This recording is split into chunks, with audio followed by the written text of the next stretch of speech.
magandang umaga, tanghali, gabi po sa lahat ng mga manunood ng ating upload ngayong araw na ito. Actually guys, this is my first time to share a video or upload this video about politics in the Philippines. So, ang channel ko na to ay random po.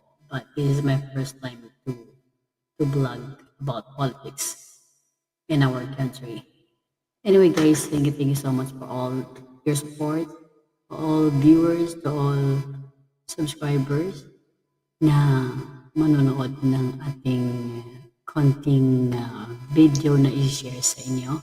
Since today is Easter Sunday, so meron lang po akong i-share sa inyong video about dun sa ating pinakamamahal na dating presidente na si former President Rodrigo Roa Duterte. At gusto ko lang pong ipaalam sa inyo na mula nung naging presidente siya last 2016 ay die-hard supporter po ako ni Tatay Digong. So, nang dahil sa aking kanyang political will ay nagustuhan ko talaga at naisipan kong i-vlog siya at ang mga Duterte family. So, I hope you will like this video guys. So, panoorin natin. Okay, let's gonna start our video.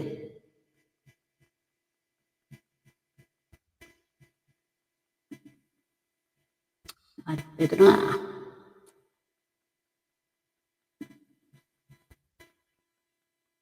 Sinubukang pigilan, pilit na pinatatahimik, ginawang kontrabida sa sariling bayan, pero hindi matitinag ang isang Rodrigo Roa Duterte na tapat sa kanyang pangako. At hindi maikakaila na hindi na kailanman mawawala ang mga alaala ng kanyang mga nagawa para sa Pilipinas.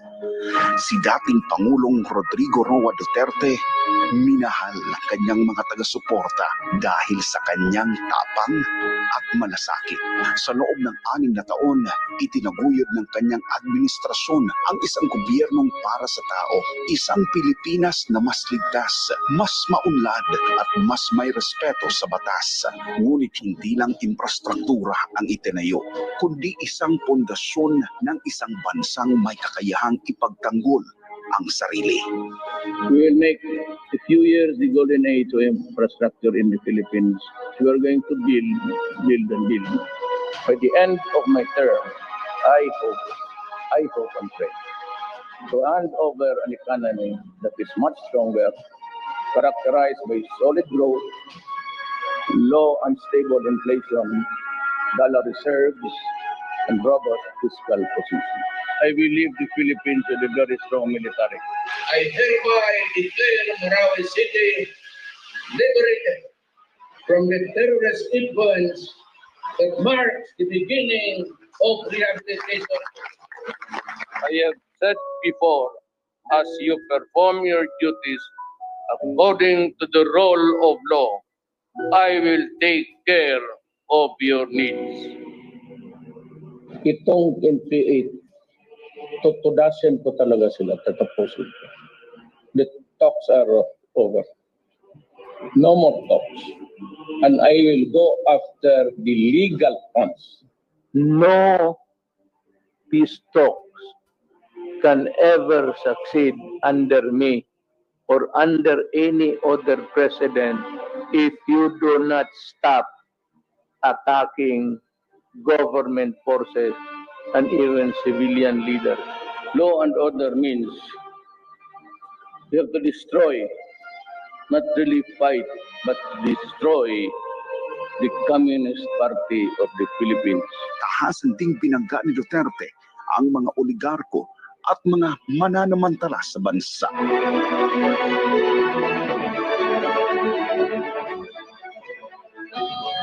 Kayong nasanayan Pag may tanim pa dyan, lahat kayo alis. Kaya ako mamatay, mahulog yung aeroplano, I am very happy. Alam mo bakit? Sabi ko, without declaring martial law, I dismantled the oligarchy that controlled the economy of the Filipino people. Without declaring martial law, sinira ko yung mga tao na humahawak sa ekonomiya at tumiipit. At hindi nagbabayad. They take advantage sa kanilang political power. Itong Pilipinas, ito para lang sa mga taong naghirap. Kayo ang protektahan ko. Yung mga mayaman, talagang kalaban ko yan. Nagkaroon ng isang lider na tumindig laban sa dikta ng dayuhan at itinaguyod ang isang independent foreign policy. The Philippines will pursue an independent foreign policy. Gone are the days when the Philippines decides and acts in the shadows of the great powers. We may need your help, but we will not do it at the expense of the dignity of the Philippines. Ngunit ang naging matunog sa lahat, ang kampanya laban sa iligal na droga.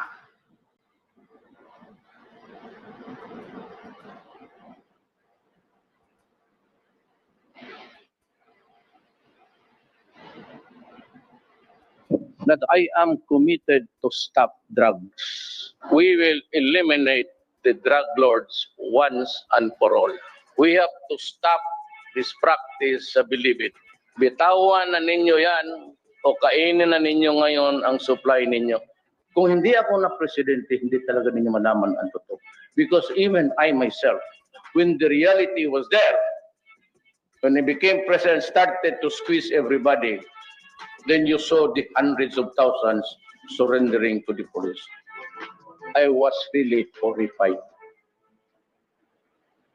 Dahil sa kanyang matibay na paninindigan, siya ay naging target ng matinding panghuhusga at panunuya mula sa loob at labas ng bansa. Ngunit hindi siya natinag, hindi siya umurong. Sapagkat para sa kanya, ang tunay na lider ay hindi nasusukat sa papuri, kundi sa pagtupad sa pangako sa bayan. So I do not expect the human rights, I do not expect Obama, I do not expect the EU to understand me. Do not understand me. And if you think it is high time for you guys to withdraw your assistance, go ahead. We will not beg for it. Your concern is human rights. Mine is human lives. In the first place, why are you interfering in the affairs of my country and other countries? And who gave you the authority? By what divine law gave you the authority to prosecute me in a foreign land? You are crazy. We will never compromise our dignity as a Filipino. May I address again to the Philippines. Ako po'y nagdoble ang pagod para sa inyo. Para sa kapakanan ng bayan. Seryoso po ako. In this quest, I will put at stake my honor, my life, and the presidency itself.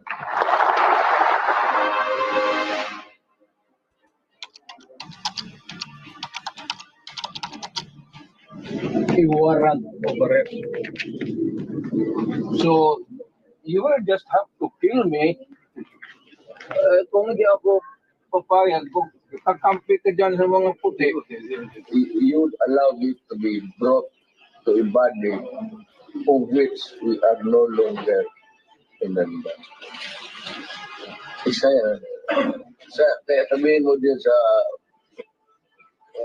sabi ni Mayor, kindly ponder on this development. That is kidnapping. That is waiting for, I'm just waiting for my daughter and son. Just invoke Article 59. Bakit hindi yan magawa-gawa?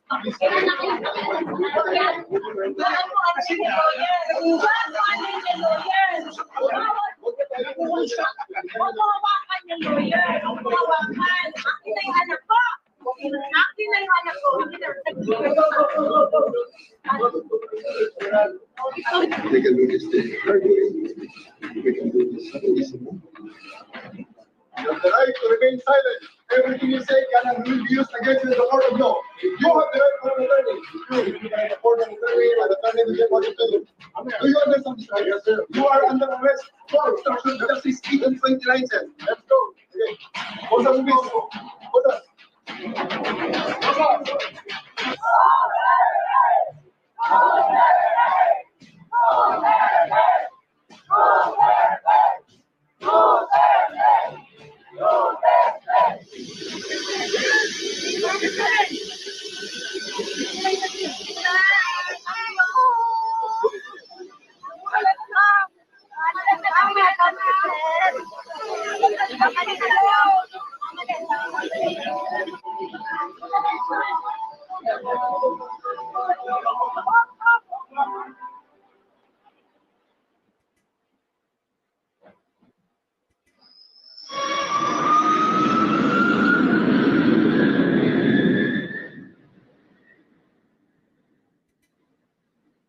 Sinabi ko, I will protect you and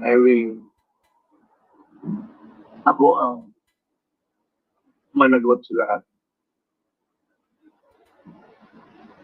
This will be a long legal proceedings.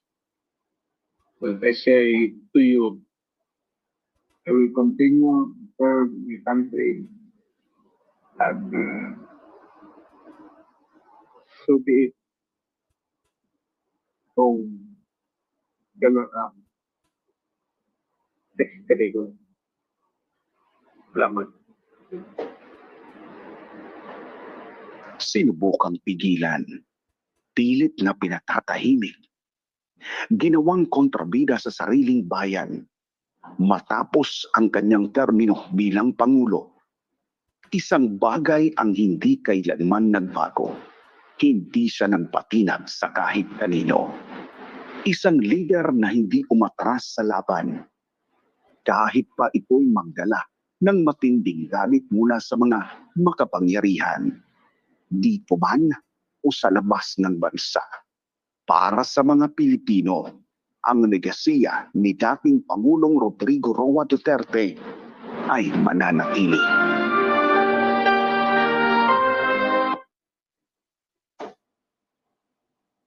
At ayun na nga mga kababayan, no? Ay, Duterte maraming- Legacy.